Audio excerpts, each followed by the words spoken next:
naglalaro yun. Nakita mo yung mga yan? Ha? Yung mga tropeyong yan? Kaya nanding lahat yan. Isa siya sa mga naging kampiyon dito sa Manila.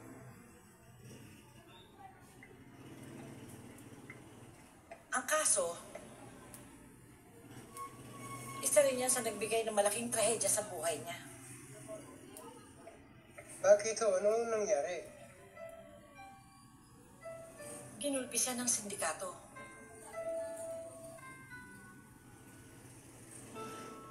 Ayaw niya kasing pumayag na ilaglag yung isang laro sa tournament. Ibang klase talaga yung gulping inabot niya. Ang masama pa nito, nung gabing yun, inatake sa puso yung asawa ni Nanding. Isinugod sa ospital.